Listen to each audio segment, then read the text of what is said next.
Give me a little intro there, Gomer. There's no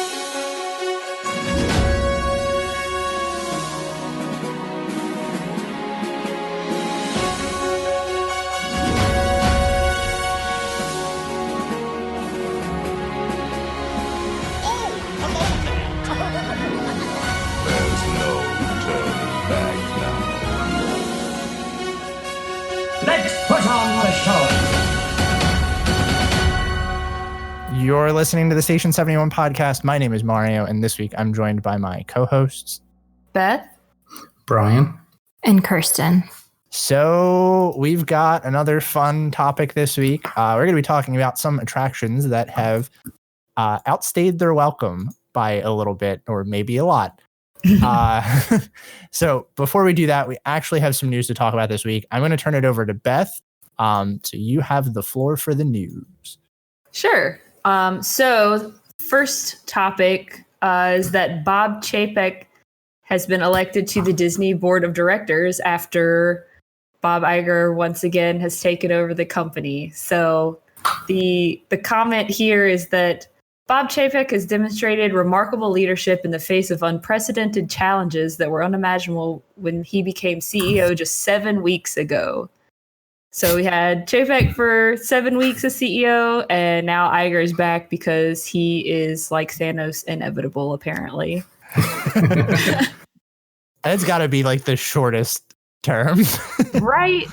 I have a theory that Iger had some insider knowledge that coronavirus was really going to beat the crap out of the company. So he's like, yeah, I'm going to go out on a little bit of a high. Like, I'm gonna go out before things get too bad and let Chapek take the fall. And then when things get really bad, I'm going to step back in and try and be the hero.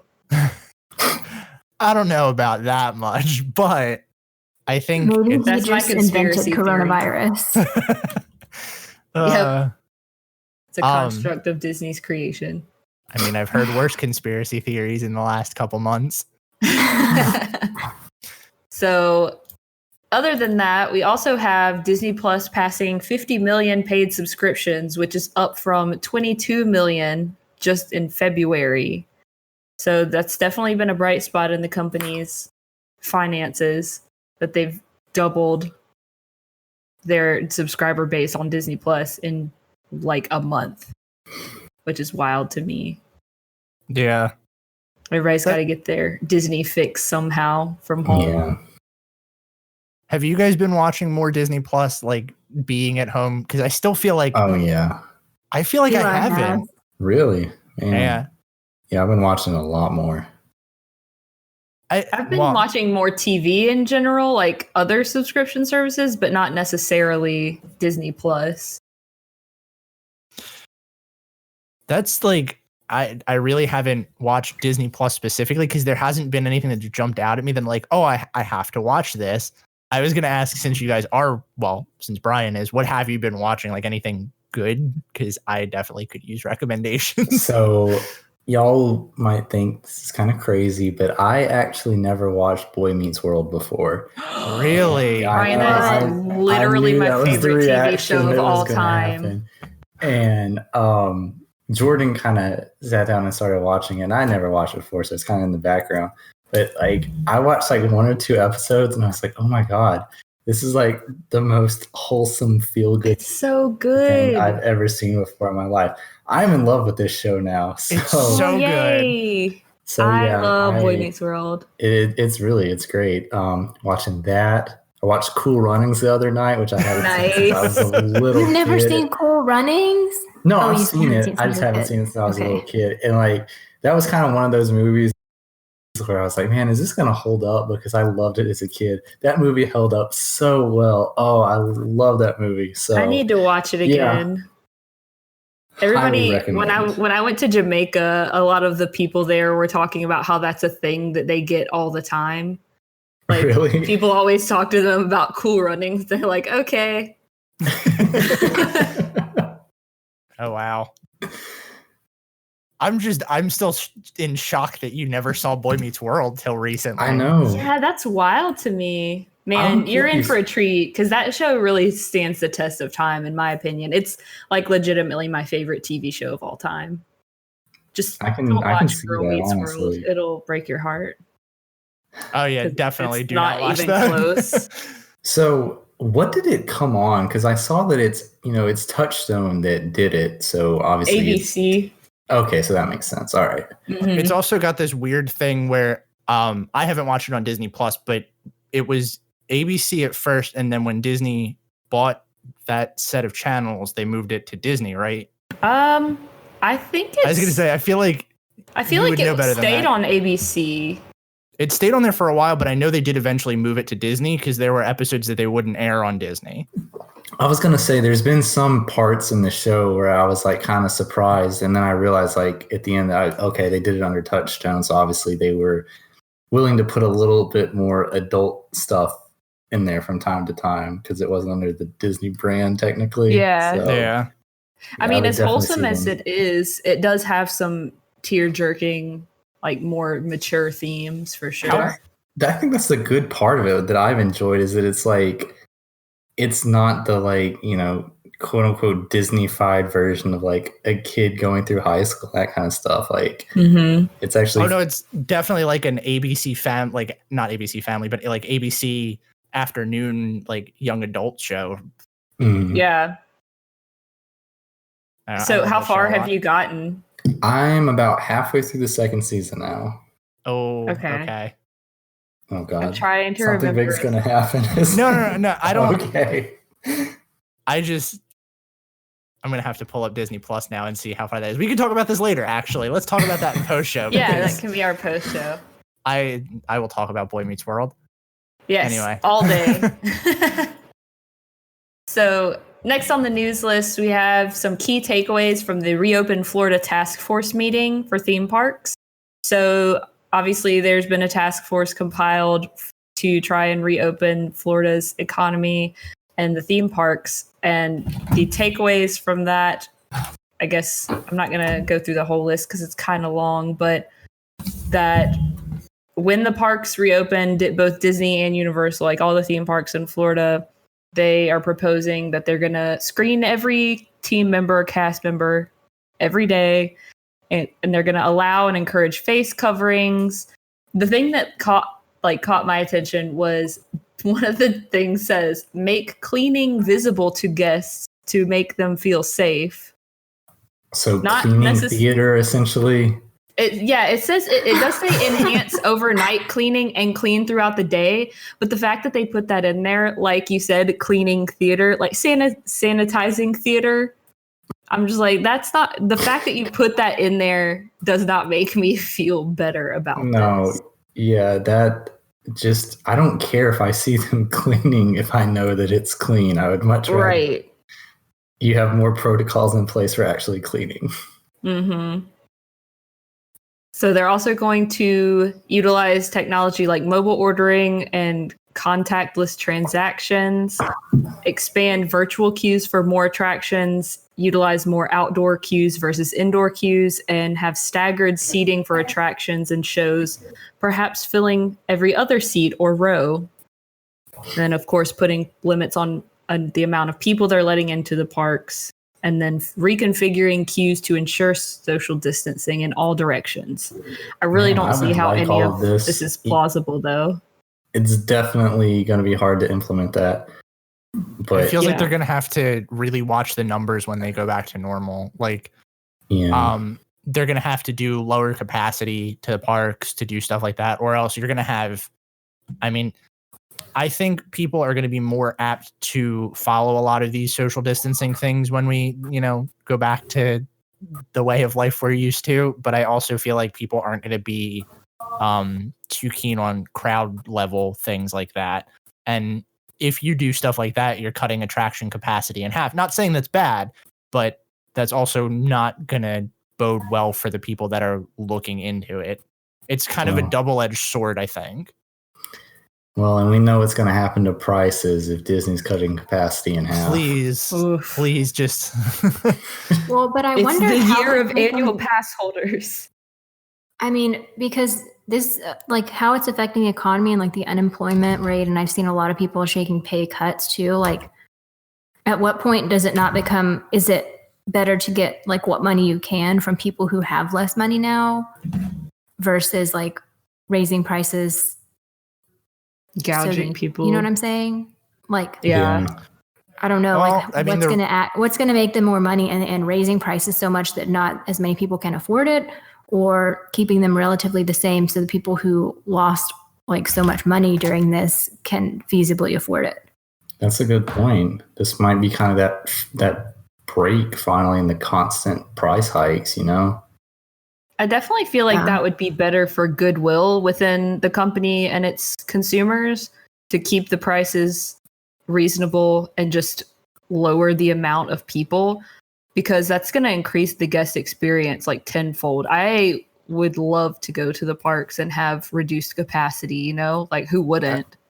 I also think that Yeah. it's going to be dependent on how eager people are to travel again, because a recession's definitely coming after this, at least for the travel industry. You know, people aren't going to be willing to go places. Right. I don't know if I believe that. Based on what I've seen online, people are crazy, and I've seen more people than I'd like to who say that they would go into the park like today if it would open. I do just like, think realistically, no. though, it depends on how they handle it, like how we come out of this, in terms of like from that park perspective. Like, are they going to do all of these lower capacity things? Like, if we obviously, it also depends on how we roll back to normal too. I think people are going to be more willing to go on shorter distance trips than like longer distance trips, just in case, something does happen again. I think the majority is still at least fairly conscious of what's going on, Yeah. At least I'd and like to believe that. It's not like everybody's behind a gate and it's just going to immediately open, and everybody's going to rush to say, oh, we can go do what we want to now. There's going to be certain areas that are probably going to be, recommended to not to travel to for longer periods of time than others. There's going to be, groups of people from certain hot spots that like aren't going to want to travel as much if they were more affected by this. So like, I think it's going to be kind of like a small trickling out and like a quick little uptick, but then kind of very, very slowly after that, like get back to normal. So realistically, if that's how it works, that would theoretically be better for us, because Disney's going to see the hit to the attendance and then they're going to lower prices. That's theoretical, though. Yeah.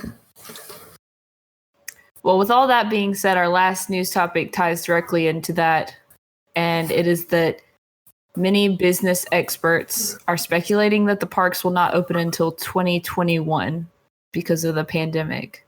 I feel like that is a little far off, in my opinion, but I'm also not a business expert, so... There were a couple things that I were reading that said long. Disney doesn't expect to be closed more than 6 months. So I don't know. I think the one thing that I really think, and I think I mentioned this maybe in private, was that I think Disney's going to do gradual openings. I don't know if you guys have kept up with the other parks at all, but Shanghai did a partial reopening with their parks. And they opened Disney Springs first, or whatever. Yeah, I guess it's Disney Springs or Downtown Disney, whatever their downtown shopping center is. And honestly, I can see Disney doing something similar. I can see them opening all of their parks by 2021, but starting with like Disney Springs and then letting people shop there, get some people in, get a feel for what the crowd is going to be like, and then maybe open like, I don't know, Magic Kingdom because that's the Disney park, or Animal Kingdom because they probably haven't laid off all of their employees. Like there are things that I think that they're going to do to get there, but I think 2021 is probably full reopen. Yeah, that makes sense. But I want to ask you guys, I how does think this soon. What was that? I just think as soon as it's like legally allowed, they're going to be opening everything. I think that they don't care, and that if they think people will come, they'll open. That's what I think. Maybe that's a super cynical opinion, but I mean, the back I don't of think my they would have mind says closed the it all same if they thing. didn't have to.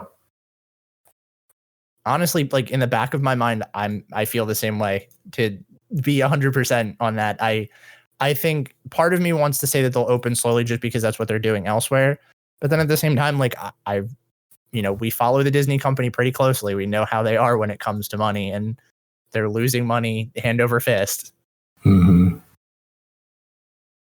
Now, my question I want to pose to you guys, though, how does this bode for the 50th? Not well. Yeah, In my I feel opinion. like we're not going to see them dumping a lot of money into new stuff or, specific celebrations for the 50th, which is kind of disappointing.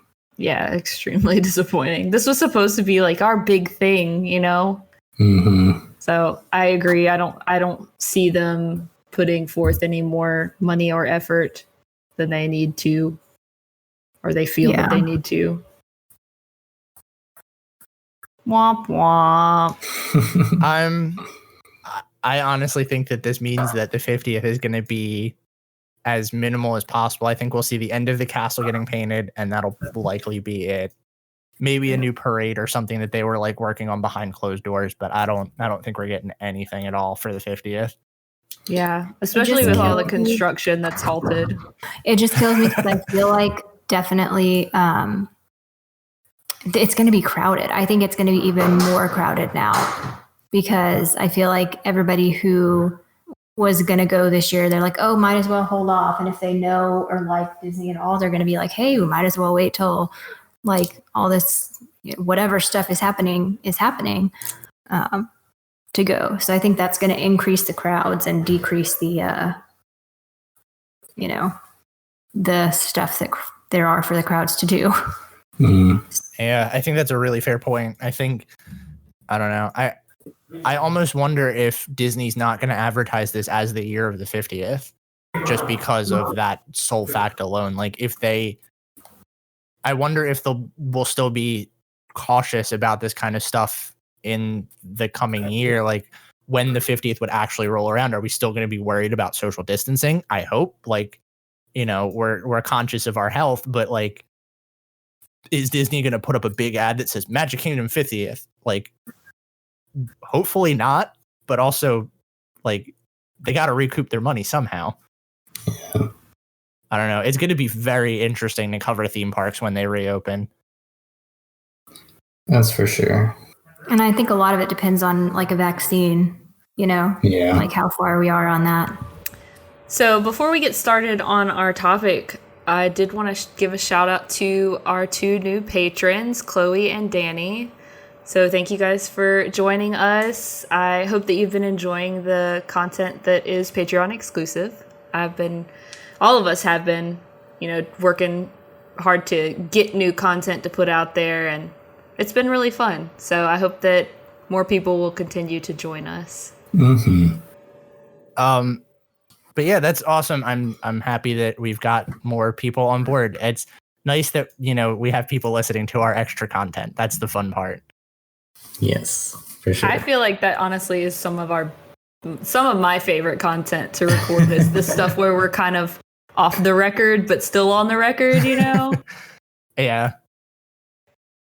So the other thing that we have on here is, I know I've mentioned it in the past, but kind of like, I usually drop it at the very end of the episode. I'm sure people don't listen that far once they hear the outro music.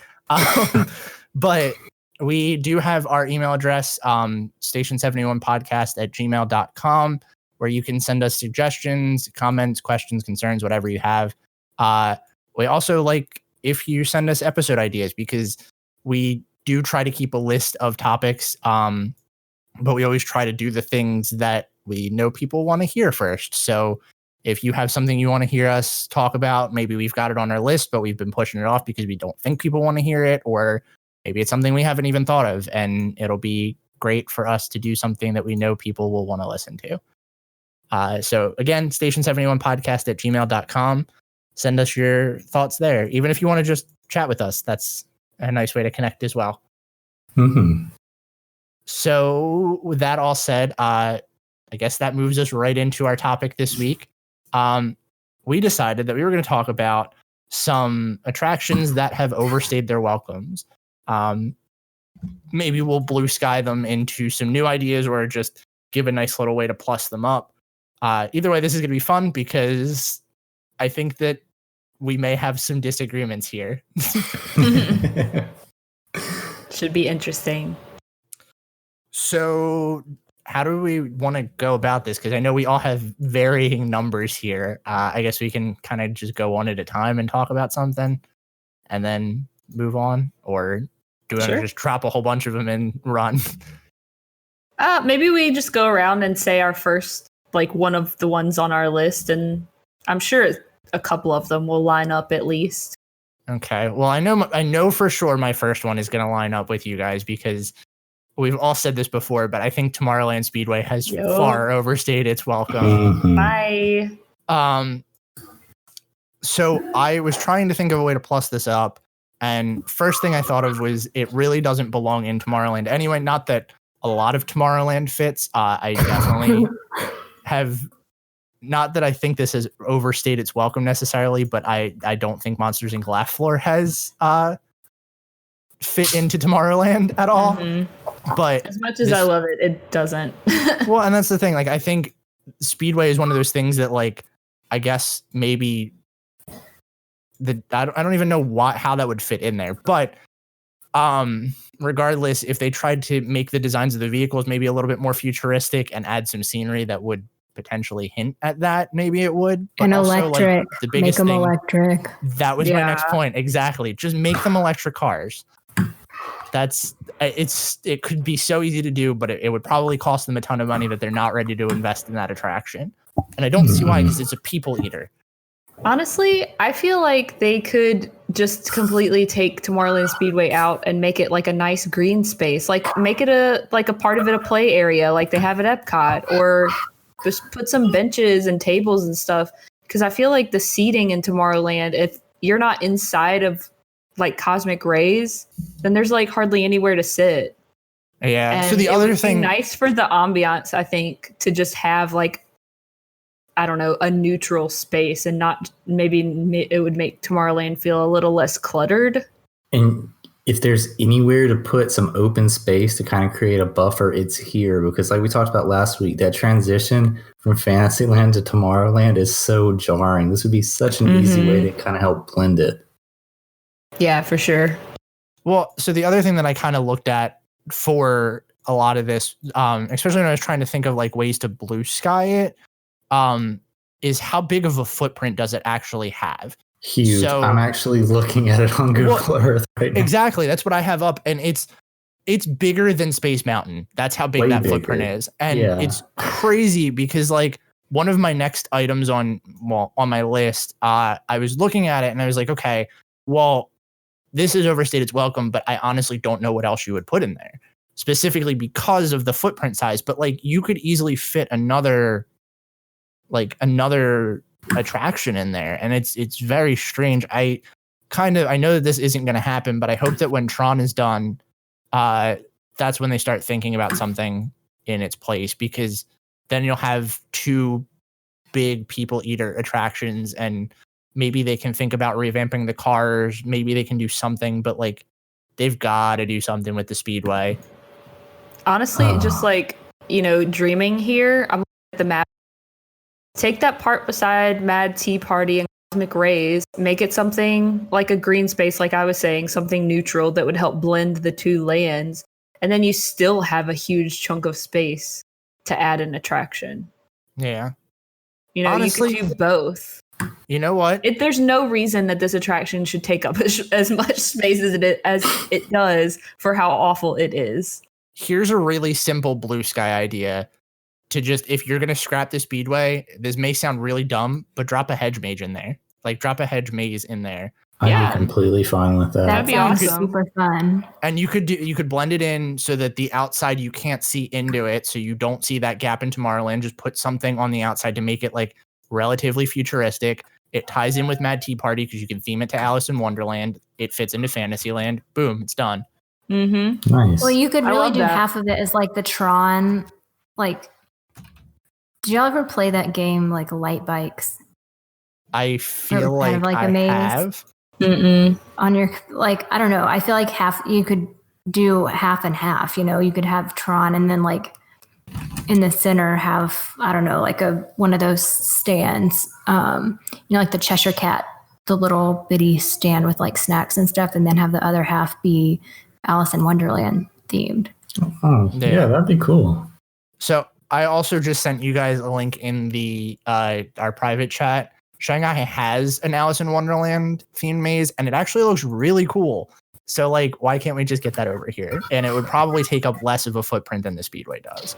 I mean, that's the thing about a maze. You can make it pretty much whatever footprint size you want it to be. Yeah. Right. I've actually watched a walkthrough of this, and it has some pretty cool effects. Like, it's not just...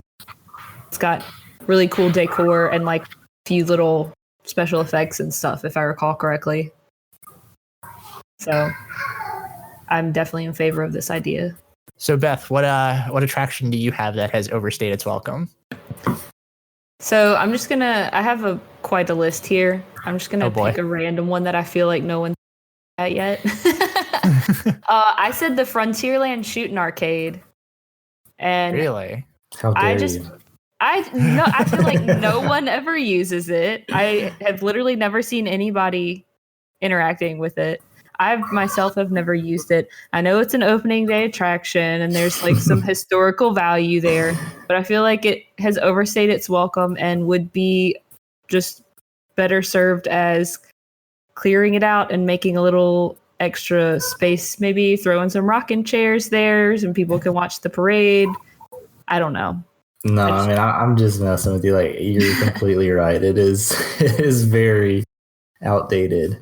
I distinctly remember like doing it a lot as a kid and everything, but yeah, they could put something much better there. Yeah. The only thing that I worry about with stuff like that is like it doesn't have a massive footprint. I know that I'm going to say that a lot for a lot of these things probably, but like even like you said, nobody really uses it. You could drop in some rocking chairs and or do something. There's a lot of empty building really space here. A great place to watch the parade. I feel like that would be a coveted spot. I think so too. Mm-hmm. But yeah, so that was one of my mini attractions that I have on my list. I'm hoping that some of them overlap so I don't have to crap on too many things. By myself anyway. What about you, Brian? Okay, so I kind of sort of misunderstood the point of this. I got that we were supposed to be picking outdated attractions, but I thought like we were supposed to be designing new stuff for them. Yeah, no, I think that was part of the goal. Okay, so I'll start with this one, and Mario, I'm not bringing this up to mess with you. Oh no! Distinctly, it's the seas, isn't it? The seas with Nemo and friends needs to go. And honestly, again, I'm not bringing this up to mess with you, but the whole point about like you thinking that was the only way to get into the seas is like how Disney wants it to be. And like, I think it's an awful introduction, like it's to a the trap. Seas Pavilion. It kind of is because it's like, I feel like the Seas, it's one of my favorite pavilions and it's like so underappreciated. I don't think a lot of people realize like there's a decent sized aquarium inside Epcot that you can go to. It's huge. It really is. And like, I don't know, I just feel like having Nemo kind of be like the entrance into that is kind of taking away from what it is. So what I thought would be cool would be to be like, wouldn't even have to change much. You could just update what you're displaying on the screens, but to have like an educational kind of like history of the seas from like early Earth formation, going through like prehistoric animals that live in the sea. So you want living with the land in the seas? And I specifically said that I want Judy Dench to do the narration for this. So yes, that's pretty much exactly what I want for this. But I think it'd be nice to have more educational value because the pavilion has so much there already. I just feel like Nemo's kind of like a cheap way to introduce everybody to that. Well, and I wholeheartedly agree. That was actually on my list too. I think honestly, you could even get rid of Turtle Talk with Crush.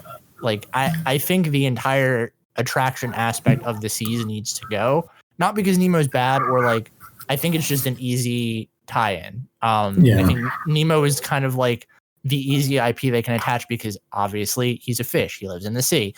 I had this later on, and I didn't have a way to specifically fix it.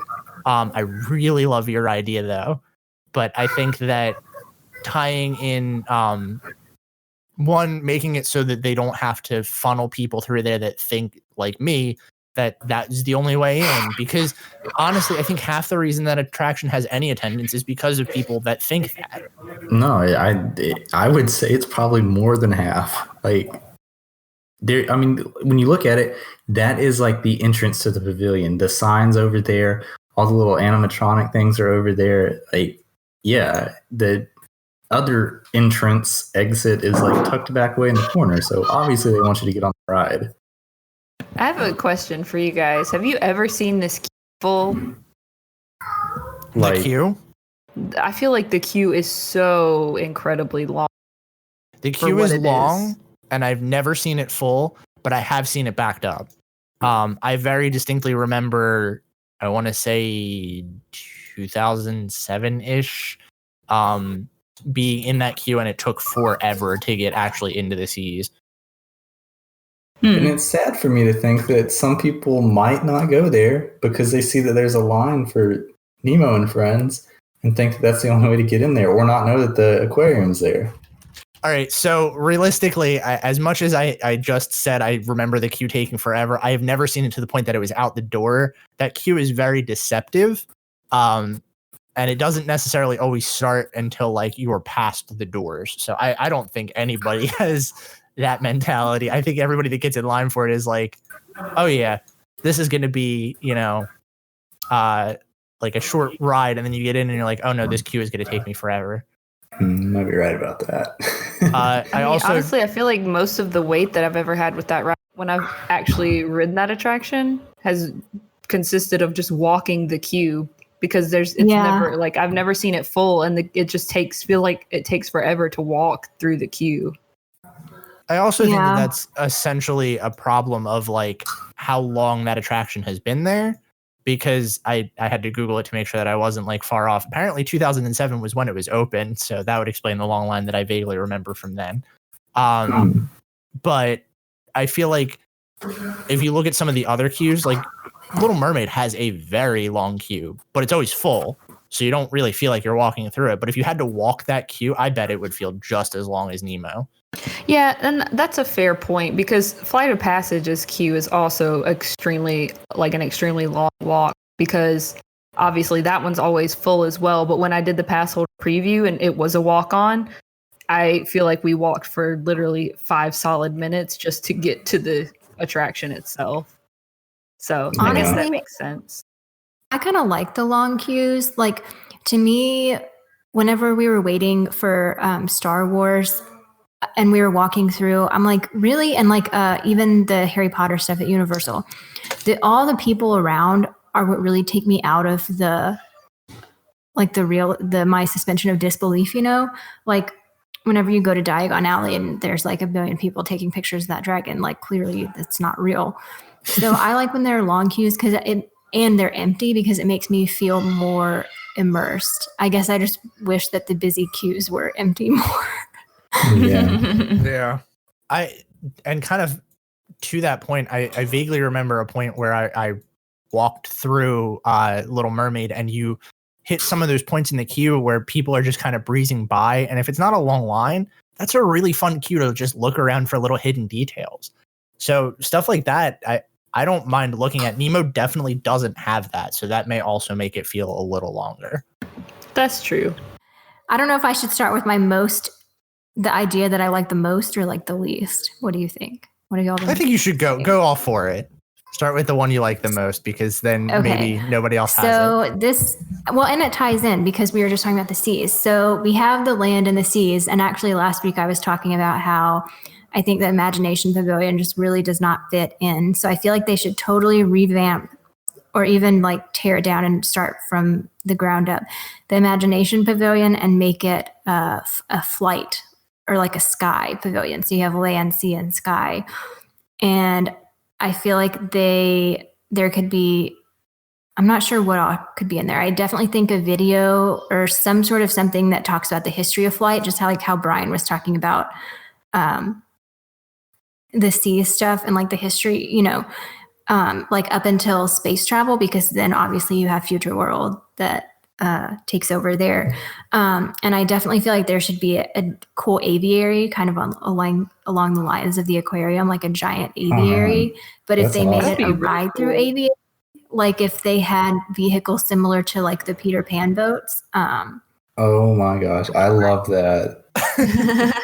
Well, put the hot air balloons in there. The hot air balloon yeah. attraction that was planned for the land.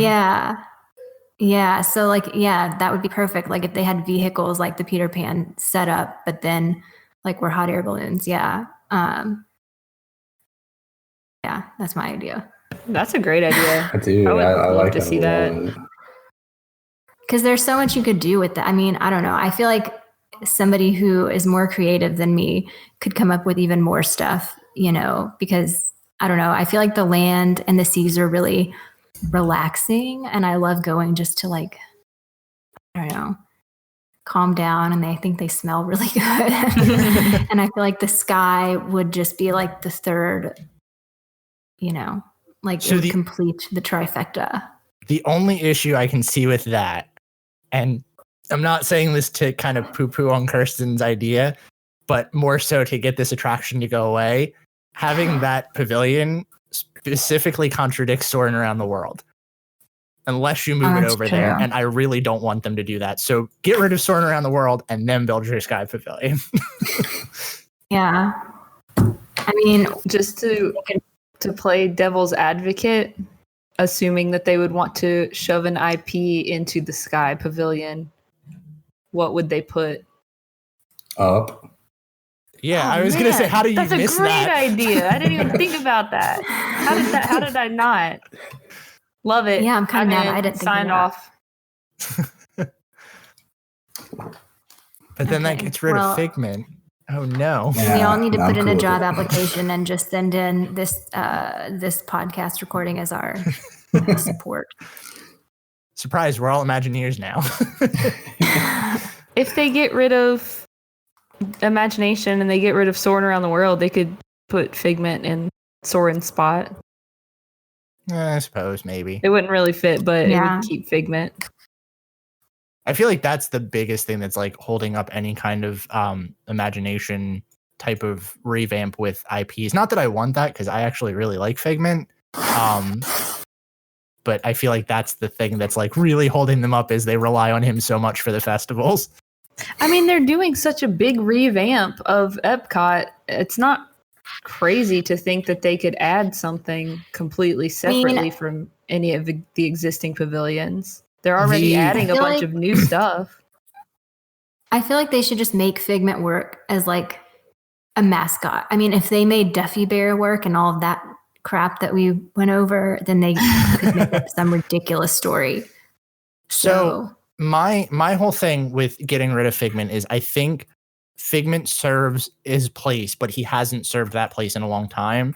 Like, obviously I wasn't around when the original Journey into Imagination was there. Like I've seen the ride through videos and stuff, and I think that worked for the attraction, but you need to have Figment not be the annoying sidekick that's trying to mess everything up. Figment needs to be a like childlike wonder character and has to be inspired to make that Imagination Pavilion actually really work. But in the original Journey to Imagination ride, they're on an airship, so right, they could just turn the attraction back into the old one, and then it still fits into the Sky Pavilion. There you go. We made it all come back around. What if they just changed the entrance to Soarin' so that you walked? I mean, because that's a long entrance. It's way back there. So what if they just closed the entrance in the land and made the entrance from the sky, and then whenever you exited in the land? It's actually a pretty viable solution, I think. Yeah, that is really cool, actually. Boom. Roasted. Mic drop. There you go. So my next one is, I feel like everyone's going to agree with me, but again, I really didn't have a good way to retheme this or blue sky it, but it's tough to be a bug. I think that's far overstayed its welcome. Ooh, man, that's a good one. That's on my list too. Well, and I think my biggest problem with it, and one of the biggest things that I kind of feel like makes it so far over its welcome, is the fact that it's in the park's icon.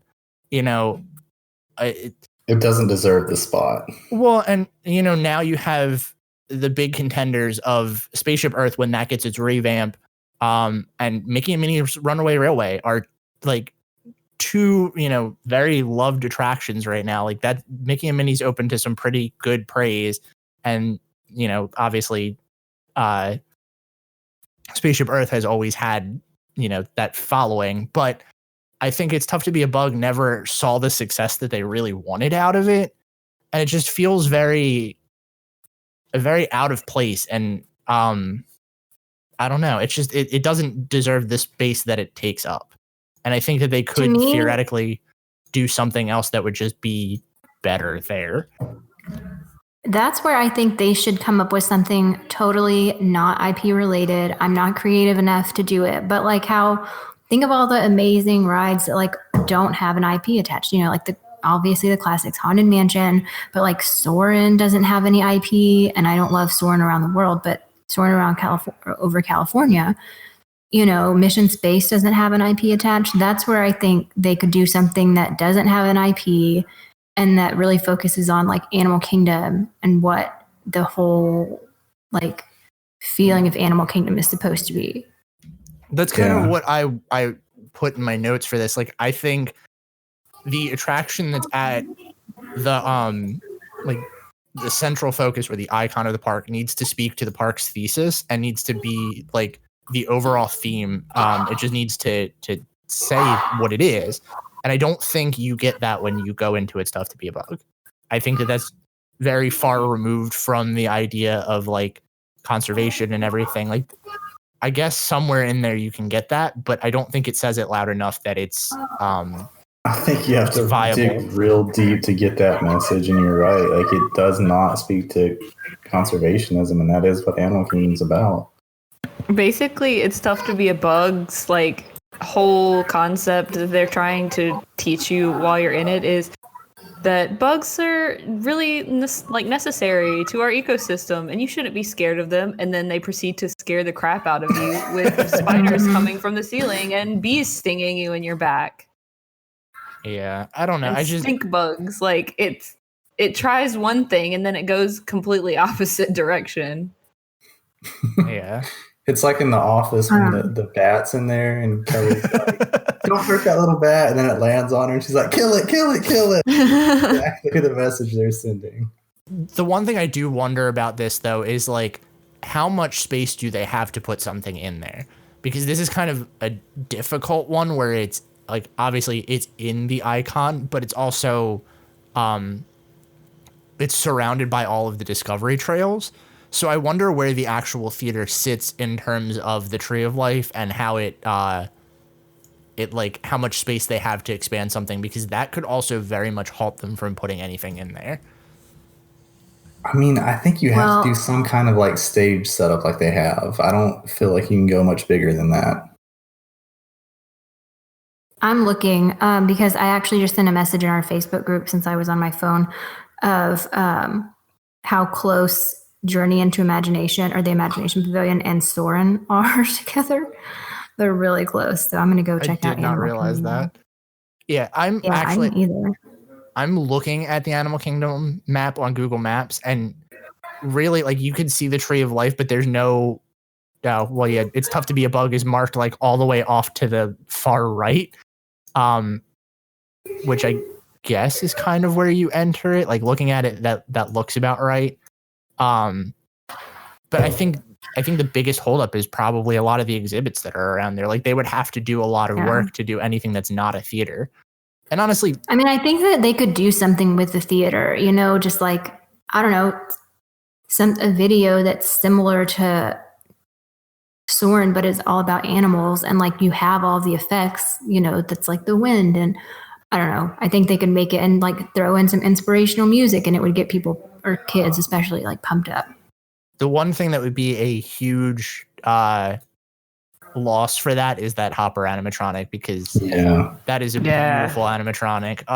That's the only reason I will view that attraction.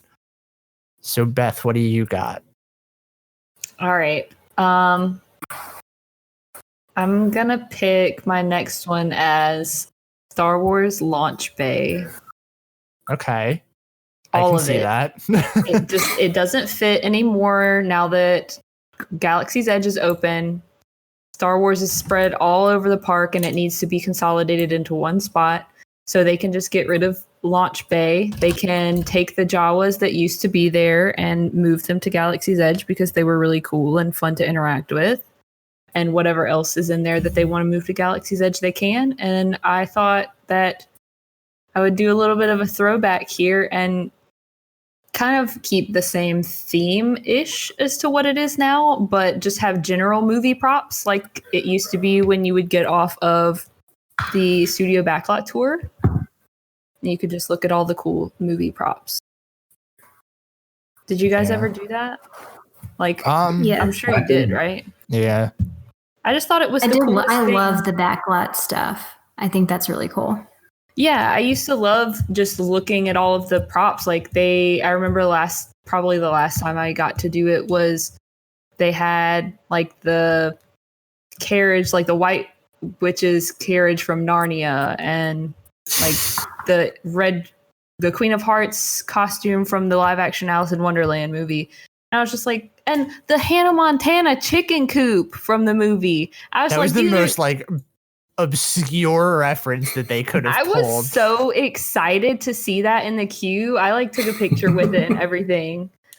Didn't So they I have the just Golden want Girls that house stuff. one at one point? Yes, I never got to experience that, at least not like at an age that I remember, but I would have loved to because that's another one of my favorite TV shows. But I really miss that aspect. I know it's, I guess, less so Hollywood Studios is acting as an actual studio, like behind the scenes kind of park like it used to be, and is more of a put yourself into the movies. But I still feel like that there's a place for that. I mean, To I think have people are fascinated cool by that props. kind of stuff, honestly. Yeah.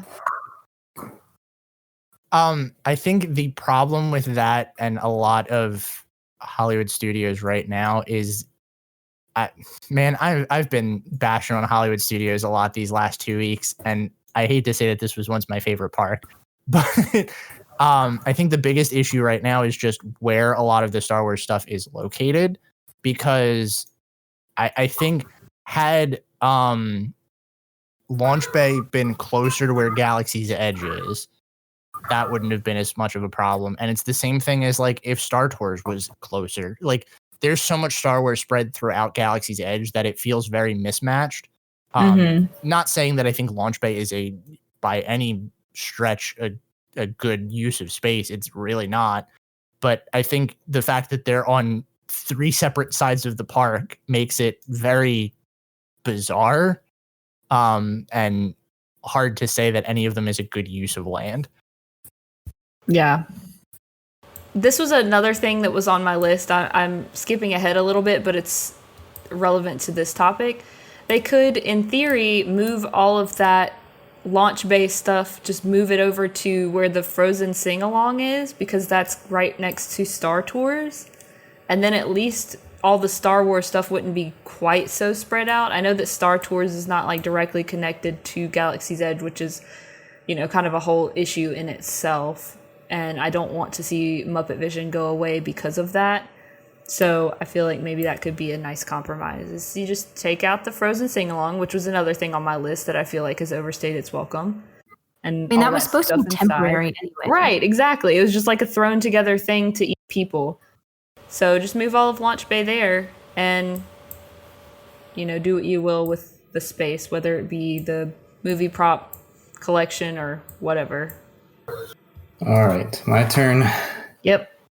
Okay, I know we ripped on it a good bit last week, but I wanted to throw in Goofy's Barnstormer again for this. That's on my list too. But I sat down and thought about it because I don't want to just rip on it and not have a better option. So I think the biggest reasons that we kind of talked about last week were that I don't feel like the theming really fits very well with Storybook Circus. And also, I know a lot of people like this because it's like it's baby's first roller coaster and it's something for kids to do to kind of work up to the bigger ones. But at the same time, I really don't think it's that much less intense than Seven Dwarfs. So it's kind of redundant to have it. So I don't think it's super necessary. Had kind of a weird solution for this though. How many of y'all went to Disney Quest? I did. I did not. Did you ever do the little motion simulator design your own roller coaster thing they had there? They had one in Epcot too, right? Yeah, some of All Thrills was in Epcot. Yeah. That was, man, I missed that. But the Disney Quest one, it was kind of cool because you could go up and you would like select, you could like do different intensities and everything, and it was just they just loaded up whichever one you wanted to do. I know that sounds really weird that I'm bringing it up and talking about Goofy's Barnstormer, but here's what I thought a solution would be. Just tear down Goofy's Barnstormer, you put another big top 10 up there, and you do an attraction that's kind of either just like maybe Cirque du Soleil or just a circus theme in general. But the idea would be that you get in one of those little like motion simulator pods and you take on the role of like different circus performers. So you could do like trapeze artist and do flips, do like tightrope walker and thing, with like wobble side to side or getting shot out of a cannon or something like that. And while the theming isn't like a good merge between like Fantasyland and Tomorrowland, I think it would at least be cool to have something that's like, okay, we're still in Fantasyland, but we're also using kind of some new technology. So that kind of works as like maybe a theoretical like blending of the themes. Yeah, I like that. I think that's cool. And, you could even take it a little bit further and make it have two sides kind of in the, in the same vein as Mission Space. And you have like a more intense one and a less intense one, and it's like a different experience because then it adds a little bit of, kind of rewritability in a way. I think that's a cool idea. It is pretty cool. And I think one of the things that we, I think some of All Thrills is probably one of the greatest losses of Interventions because it was such a small footprint and such a small thing that like was used up. And it really didn't need to go, but whatever. And it wouldn't take up a lot, but you really do have that rewritability aspect, like you said. So, Kirsten, what have you got? So I'll say my other big one. This is where I was really trying to figure out how to get rid of Country Bears, but I just couldn't make it work. So instead, what I would do is close Liberty Tree Tavern and the shooting arcade thing, and turn that into Columbia Harbor House, or maybe even turn it into something else. I was having issues because there are so many restaurants really close to each other right there. Oh. So either move Columbia Harbor House over to Liberty Tree or the shooting arcade, or else just get rid of it. And I guess send whatever options people like there over to Pecos or Cosmic Rays, and turn Columbia Harbor House location into a table service haunted mansion themed restaurant. Ooh. Yes, please. I mean, and there's plenty of different rooms. Like, it's so convoluted that you could do a bunch of different rooms from the actual ride. And then I feel like for the servers, they should be ghosts. And so, the carts that they have at Be Our Guest whenever you do quick service, I don't know if they have them for table service, and your food is delivered in those carts. Yes. They should do that, but have them be like remote controlled or like trackless or something. Ooh. So that there's not an actual person and it looks like there's a ghost bringing your food. Ooh, So, I like that. Real quick, I don't know if this is gonna. Obviously, this is a restaurant, not a attraction. Do you remember seeing anything about the original concept for Pizza Rizzo? Because when they first talked about it was supposed to be animatronic rats that were going to bring you your food, and they were going to be on a track. Oh my god! So it's not like they haven't thought about that technology. Why didn't they do that? Probably money, like everything. Well, they should make it happen for this. Yeah. Yeah, I like that. So my next two, I know are probably going to be on someone's list. So this is the one that I said doesn't have a major footprint, and I think that Beauty and the Beast live on stage has far overstayed its welcome. We've definitely extensively talked about this one, but while I was looking at the overview of Hollywood studios on Google Maps, it's actually pretty crammed in there. I didn't realize. I mean, it feels like it's set back far enough that there like is some space for something else, but really, it doesn't look like they have a lot of room to do anything. Now, the obvious solution would be just replace it with a new show. It's not like the theater seating isn't, like accessible. They could do something else there, but they just need to do something. Update the technology at the very least. Mm-hmm. I mean, you don't like seeing the beast turn back and forth behind a rug? Carpet. How do they do that?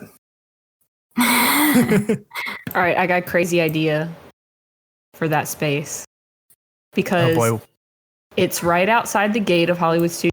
Right? Could, in theory, make it not part of the park anymore, and they could make it a Tower of Terror hotel. Oh, Yes, I done. like The that end. idea a lot.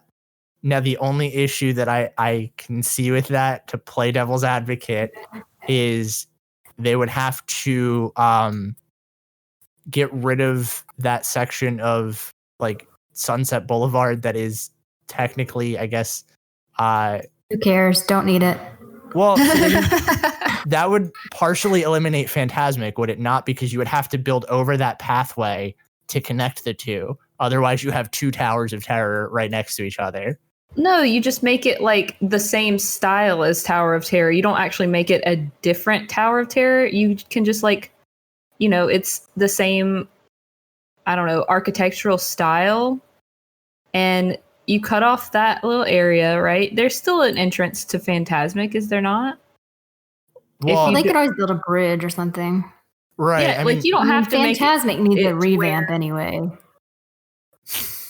I don't you're not disagree wrong. with that. But you just make that just little section just not part of the park anymore. You barricade it off, add some trees and whatnot, gates, and even though it's not inside the park or whatever, you just change the architectural style, make it Tower of Terror themed. yeah. Yeah, I We mean, there are all plenty of want- hotels that have different towers. Like, look at Contemporary. They have like 3 different buildings, Yeah. Mhm. Yeah, I mean, my only worry with something like that is that there is space between the two, and I would worry about it like in Disney's mind breaking the immersion. But I think that's thought out enough that you could manage to do it. Plus, Well, they they could could do it charge like as much as they're going to charge for the freaking Star Wars hotel Yeah. because it's literally basically inside of a park, and that's the best. well, and what's the one location. at Disney Sea? What's the hotel that's in the park? Oh Um, I don't know what it's called, but I mean, they could just do it like that because and that would make them a buttload of money for sure. The Miracosta, is that the one Yes. that's in the heart? Yeah, and that Mhm. I mean, that's a beautiful hotel. I don't know. I think it could work. I just, like I said, I only worry about its proximity to Phantasmic because, let's be real, they're not going to get rid of that anytime soon, and the theming. But I think it could work. I honestly think it would be fine. yeah, I mean, you can still keep the pathway that leads to Phantasmic and Yeah, I think. have the hotel, I think. You just need to have them Well- park somewhere. Like, guess. So realistically, if you did that, just talking about space available, you could even, this is very far off. It looks like there is a side road that connects like behind Beauty and the Beast live on stage. So if they moved like the actual hotel area up a little bit, didn't build it out to like a full capacity hotel, and then just ran a road back there, like it connects to the main road, it wouldn't be hard They could easily do that. Is it my turn? Yes. I forgot where we were. That was also on my list, by the way, Beauty and the Beast live on stage. I didn't knew it know was gonna be somewhere else. what to put there, but now I do. Yeah. My next overstayed its welcome attraction. I'm looking at my list, deciding which direction I want to go. Swing for the fences. Go with something obscure. Go with something weird and crazy. Obscure. I don't know. I feel like most of my choices that I have left are going to be semi-agreeable to somebody at least. So I'm going to go with the American Adventure because it's boring and it does not make anyone care about United States history. And my proposal for this space was to add an attraction that actually is interesting. If you want to keep it around the US history theme, like that's fine, but you could show kind of in the vein of Spaceship Earth, maybe just like a progression of how things, it kind of does that already, just in a really boring way, just how the country has progressed. But just take out the video at the very least, that really sad video with like all the dead soldiers on the field and stuff. And two brothers. Yeah. I actually like American Adventure just because it's like I like the animatronics and stuff in there, but I wholeheartedly agree that it's too long and there's just so much. Mm-hmm. Did you know it was an Epcot opening day attraction? I feel like maybe we've talked about that before, but if we did, I totally forgot. But I looked it up before we started this because I wanted to know how long it had been there, and it's been there as long as the park has. Yeah, that's not way secret too anymore. long. Yeah. I like your idea, but I think would be even better is to if you just go with put- this the way that I think you're going with this is exactly what I was thinking too. What? take You want it- to add like a live performance of Hamilton? That would be amazing. What I was Tickets would be actually cheaper too. Yeah, they really would. Anyway, I think you do great moments in history and you do it on a bigger scale and do it in there. yep. See, I like where your brain's at because one of my other needs to go, it's been there too long things was the Hall of Presidents, and that's exactly what I was going to put there. Oh, okay. I think I like it better in Hall of Presidents because at least I feel like in Epcot it should at least try to kind of be educational, and the Muppets definitely wouldn't be. So, yeah, put that in Hall of Presidents. And I even put that it would be cool to have Sam Eagle, kind of still be the Barker bird like he used to be for the attraction, but he would just get people to come inside instead of, stand there. Yeah. I feel like also, I don't really know if this would work, but I'm going to say it anyway because I feel like this is in constant danger. But I mean, I don't know that One Man's Dream necessarily fits where it is anymore. And I feel like they could alter it a tiny bit to make it more America-centric. But I mean, Walt was American, and like there's a lot of history involved with that. And that covers several different eras, like I don't know, they could talk more about the eras that Walt lived through, like how you were saying last week, the 20s. Like, why does nobody ever pick the 20s theme? He was there, like World War II. He was there. He was in World War I. So they could like just make it longer. Yeah, I like that a lot. And then One Man's Dream would be safe. I mean, Walt loved America, no doubt about it. Yeah. Like that would be a great addition to the American Adventure Pavilion. So, I love that idea, but I feel like the one place that Walt Disney definitely needs an attraction if you were going to go that route is Epcot. Like of all places, that is the park that it would fit the most in. I don't know if I necessarily think that American Adventure is the best place for it, but I do really like that idea. I think like maybe towards the front of the park, you could even just move One Man's Dream, like even the stuff that's not specifically shown anymore, put all that in there. I don't know. No, I think that's a good idea. And I mean, They could have a Walt animatronic. That would actually be very, very cool. People will think it's his real head. Oh man. All right, Brian, what do you got? I actually didn't have any other ones, so if y'all have more, go with those. Do you have anything else, Kirsten? I have one more, and I feel like Kirsten's probably got it too. I would no. This was pretty simple. I was Swiss Family Treehouse. Also, it's so inaccessible. I realized that whenever we were there because I thought Eli would probably like it, but you can't take a stroller or a wheelchair up there. So I think they should just keep the props and put in that location a Tarzan coaster. Y'all know I love my coasters, and use the Swiss Family props because that kind of fits in with like the big treehouse thingy in Tarzan too. Yeah. You know, the one I thing actually had that on my list as well. Similar idea. The one thing that gets me is like, I know we've talked about Disney and IP, and like Swiss Family Robinson is kind of an IP, but like, how many kids actually know what Swiss Family Robinson is? And that's the thing that like it really is, and that kind of just proves your point that it's like it has far overstayed its welcome. So I we're mean, just if gonna let it Tarzan die is to what we're history. updating to, like, 'cause Yeah. Tarzan's pretty old too. But Tarzan is one of those things where like I feel like if you fit a more timeless type of IP in there, it's not as bad as like something that kids today don't really know about, you know? Like Well, Yeah. and it doesn't even have to be like Disney's Tarzan. You could do more of like a contemporary Tarzan, scene set up. Yeah, I mean, there's all kinds. Georgia the Jungle, like, Yeah. My other idea was kind of off the wall to make it the rainforest district of Zootopia. okay. ooh. So dig I that. thought that could be a cool theming for that little spot. I do think like that whenever you're watching Zootopia and they show that on the train, like that little tidbit of all the different like biomes and how they work together, that is one of the most creative and cool things. Like I wish they would expound on that because I was just fascinated by how all that would work together.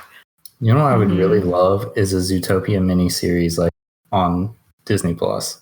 That would going be into cool. that kind of stuff. Yeah.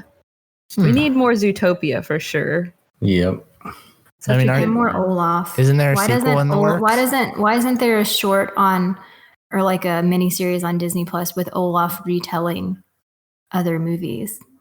That The way he retold is, I Frozen. love that would idea. be amazing.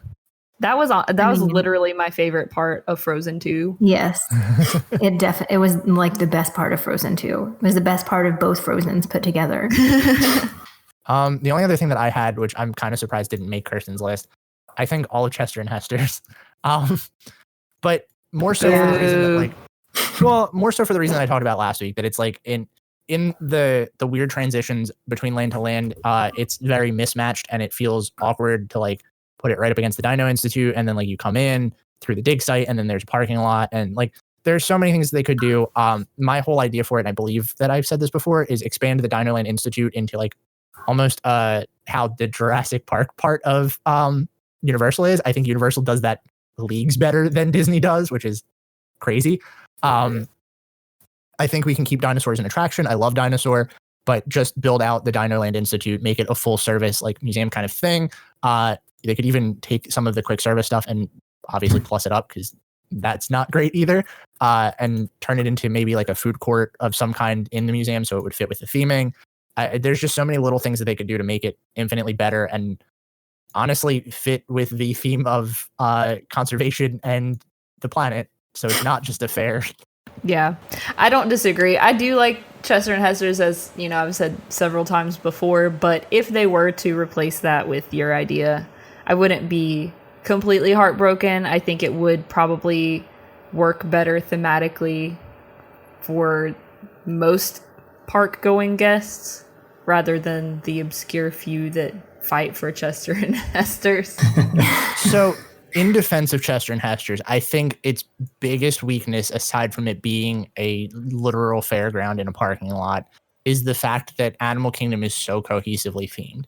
And even down to Pandora, where it's like, you know, it's it's alien, it's far off, but it still fits with like the greenery and everything just ties in so well. The land transitions are flawless. When you have something that doesn't work quite as well as everything else, it sticks out like a sore thumb. Mm-hmm. You're right. Like we were talking about last week with the Finding Nemo building.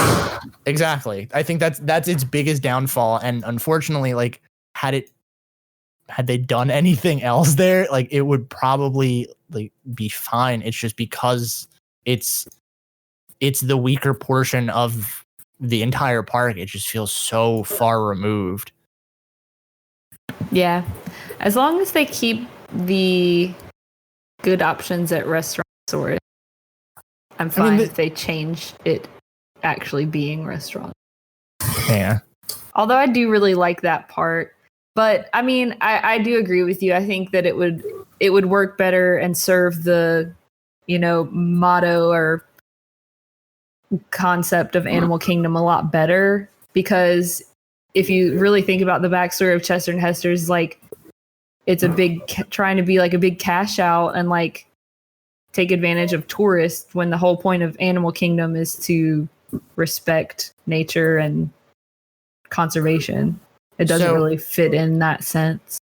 Here's the other thing too, and this is the part that makes it horrible for me. Like I agree with what you just said, but if you walk in, like even if you do it on Google Maps, if you walk in past the boneyard, the boneyard fits. I think that's fine. Like give the kids a place to play, and it's got the idea of like it still is kind of kitschy touristy enough that you could keep it as like the outside segment of a museum, like just tie it in that way.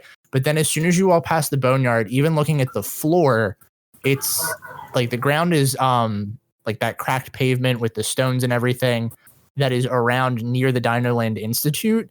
You immediately walk out of the boneyard, which I feel kind of fits, into parking lot, go around the little street that's there, and then the Dinoland Institute, still keeping with the cracked gravel and stone theme, is off to your right in the back past all of the restaurants. So it's like part of it makes sense with the other part, but then there's this thing in the middle that just doesn't.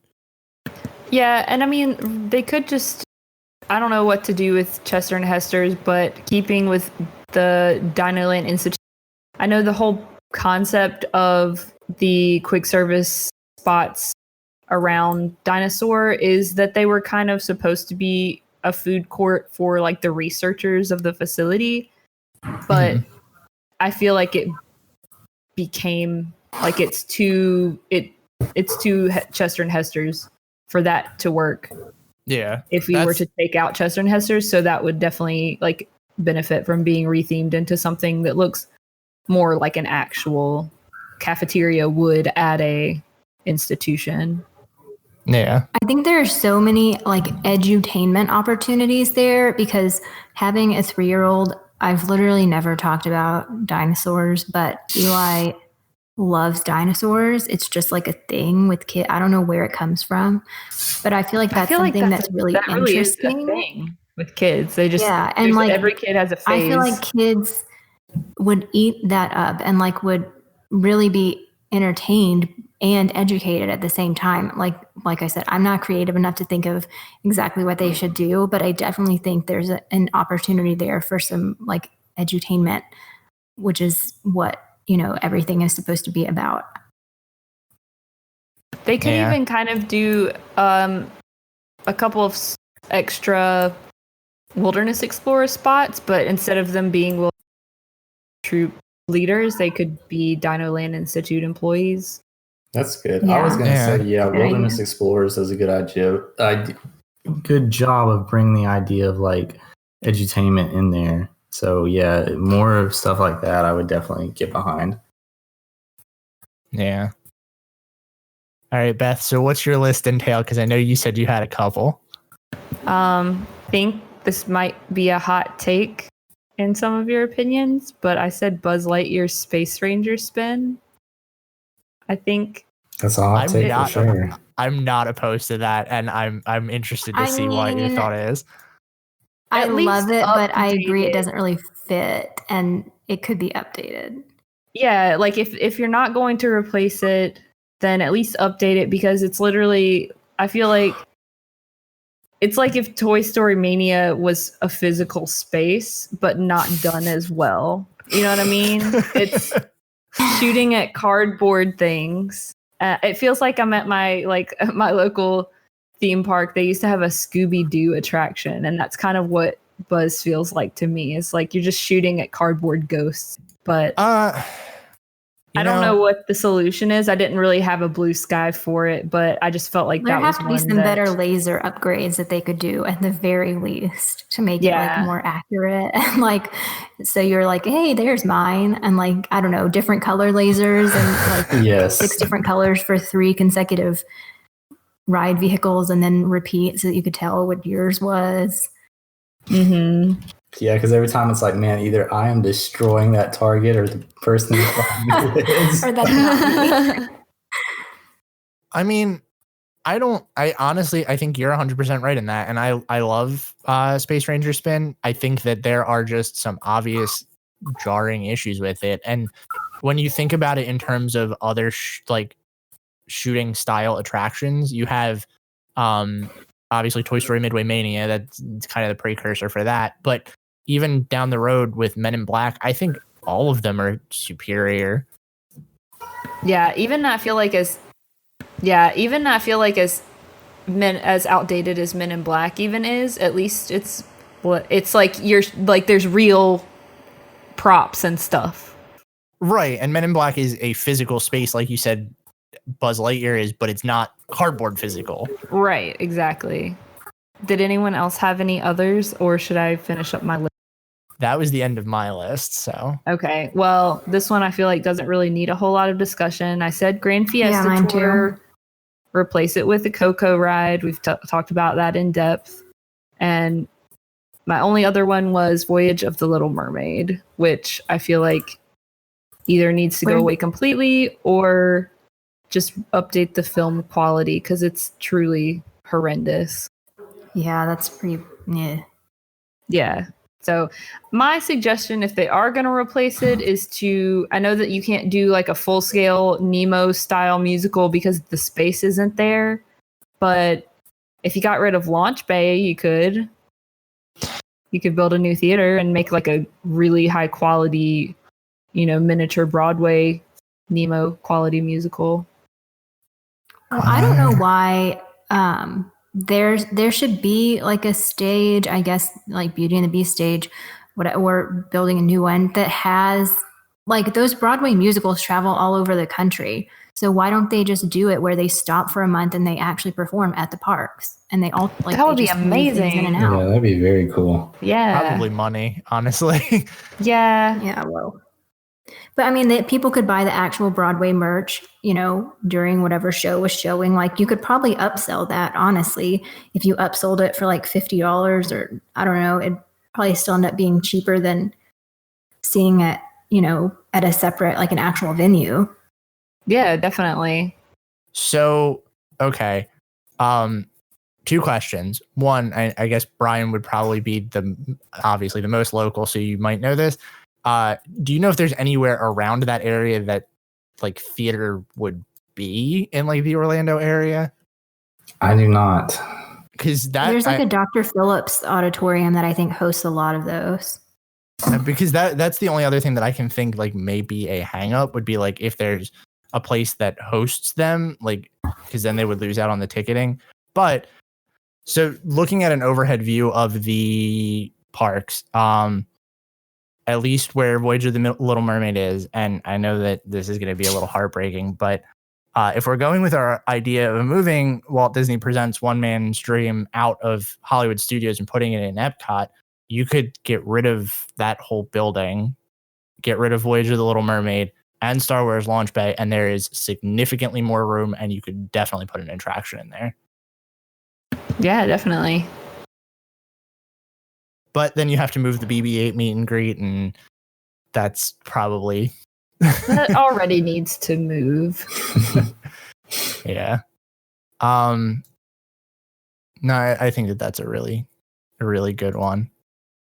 I really don't understand why those meet and greets aren't already in Galaxy's Edge anyway.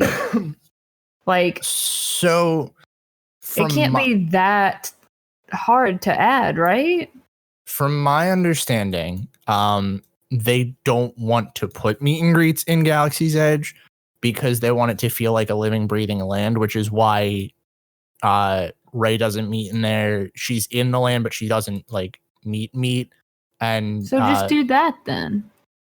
But then they would have to do BB-8 in a live character position, and that would be really cool. Yeah, it would be you're awesome, right. but Disney would never do it. It would be like Push, but he would go around and interact with the guests. Yeah. They have I would the love that, technology. but I am in favor of how they're doing Galaxy's Edge, where it's not meet and greets. It's just like adding, world building with the characters just being there. But why can't they? I mean, does Kylo Ren walk around a lot? I know he does the stage show, but I think that's really it. why don't they have him walk around every once in a while? He could even be like more of an elusive character. Like you don't see him unless you're lucky. You're not guaranteed to see him except in the stage show, just walking around with a bunch of stormtroopers, or like you said, have BB-8 be like a push, like a living character initiative, whatever. I wonder if that has Chewbacca anything. already walks around in there, so Yeah. I don't know. I guess people want their pictures with the characters, and they, discourage that in Galaxy's Edge. They don't typically stop for photos unless you basically force it on them. My friend who is friends with a stormtrooper says that it's really hard to, turn down guests from getting selfies and stuff, but that it's like you're supposed to stay in character. You're not supposed to necessarily take pictures with guests. Yeah. But why don't they move it over near Star Tours? I mean, they could, and that would make Star Tours make sense. The only thing that I worry about, and we're going into a little tirade about Hollywood studios here, is that's what you do with the Frozen sing-along building. You put it a little closer to Star Tours. Sing-along. Oh no, what will we do? Yeah, what a loss. All right, have you been to Frozen sing-along? I've been to it one time, and that was the only time that I felt like I needed to see it. I think it's a fun little show. I mean, it's not something I'm going to do regularly, but if they're going to just keep the space, I think it's fun. I just feel like that's such a big space. Launch Bay and Voyage of the Little Mermaid and Disney Junior Live on Stage. If they got rid of all of that, they could do so much cooler stuff. It's basically the footprint of like it's almost the size of Slinky Dog if you look at it. Like it's smaller, but like that is easily the size of Slinky Dog. Then yeah, that whole little space, you could have a whole another like a roller coaster or something, or multiple small attractions. Yeah. So the only issue I have with moving Launch Bay over to where Star Tours is, it's between Star Tours and Galaxy's Edge, right? I know, and I don't want Muppet. That is my thing. Is like you move that closer, you make it almost Star Tours or Star Wars like alley right there on Grand Avenue. And I got it. Oh no, Muppet Vision goes where Voyage of the Little Mermaid is, because then there's maybe not as much infrastructure that you have to change because it already has some of the special effects. Huh? I'm down. You know as long what? as we get to keep Muppet Vision. Then you can connect all the Star Wars stuff, and it's cohesive and it makes sense. You know what I think we should just do? What? Scrap half of Hollywood studios. It's just, sometimes you just got to throw away half the park and start over. But, all right, here's the tirade I wasn't planning on going into tonight. Disney starts projects and then just doesn't finish them. And, like, my issue with this is, like, Studios is still a half completed park, but we've moved on to Epcot, and they're not going to finish the rest of it because it's one of those, like, if it ain't broke, don't fix it kind of things in terms of, like, guest attractions. But even like Brian said the other day, you go to Studios for a specific thing. Like, that's what you do, is you go into that park, you know what you want to ride, and then you're done, and that's it. Mm-hmm. But I don't think that makes for a good Disney park. And obviously, like, I think they've put themselves in the position where they made Hollywood Studios not a half-day park anymore because everybody's busy waiting in lines. But like, what was the cost of that, you know? Yeah, like, that's a good point. Like, if there were no lines, how much time do you really spend in Hollywood Studios? Right. And I think there is a crowd that could spend a whole day in Galaxy's Edge, but that is not your average guest. Right. And that's, to me, I know that's going to sound like I'm saying don't cater to those people, because they should definitely, this should be the park where those people want to be, but you should be feeding off of that. Like, as much as I bashed on the entrance from Galaxy's Edge to Toy Story Land, like, they're little kids like that kind of thing. Like, that is a theme that I'm sure caters to that audience, and they do have stuff in there that's worth doing. But I think at the point where half your park is entering into an immersive land, but then the other half is the thrill rides that they're afraid to get rid of, like, that's where I think you're messing up. And as sad as it sounds, like, they're not going to get rid of Star Tours because they're still banking on the Star Tours, like, you know, Star Wars thing. But if Disney was doing the Muppets right, even Grand Avenue could have turned into a Muppets land. And like, we've talked about that extensively. It would have worked fine and it would have been immersive. Even putting in like different things in there that would like tie into the theming of you're on a Muppet set, it still keeps the old Hollywood Studios vibe where people are kind of like nostalgic for, but also fits with the theme of Muppets, because Muppets is very, I don't want to say like fourth wall breaky kind of entertainment, but the Muppets thing has always been putting on a show. So it still is an immersive land while keeping with that theme. And then like outside of that, you have the other literal half of the park where it's still a studio, and it's just awkward and disjointed. Mm-hmm. Man, I miss when studios had a theme, and that's where I'm gonna die on that hill forever. That this is still just it's not done, and I don't think it will be. Agree. It's just I know I'm still keeping on this rant, and I got to get off of it, but studios used to be one of my favorite parks. Like I remember going there, and like, I'm not a big movie person, but there was a lot of little things to love about like the details and the theming. And like, even though it was the cheaper of the parks, I honestly, if you had asked me like which parks were better to do a half day of when Studios was in its like prime phase, part of me would have probably leaned in that direction. Yeah. I don't know. No, anyway, I think you're right. I'm stepping off my soapbox now. Did you guys have anything else you wanted to talk about before we wrap this week up? Because my rant has put us well over an hour and a half. No, I think bashing on 13 attractions was enough for my list. Then that's going to do it for us this week. Thanks for joining us again on another episode of the Station 71 podcast. If you like what you heard, be sure to subscribe to us on iTunes or wherever you get your podcasts from. If you want to read our show notes or find links to all of our social media, that can be found online at www.station71podcast.com. If you have anything you want to hear us talk about or any ideas for future episodes, be sure to email them to station71podcast@gmail.com. We hope you enjoyed your ride, and we'll see you real soon. Please stand clear of the doors. Por favor, manténganse alejado de las puertas.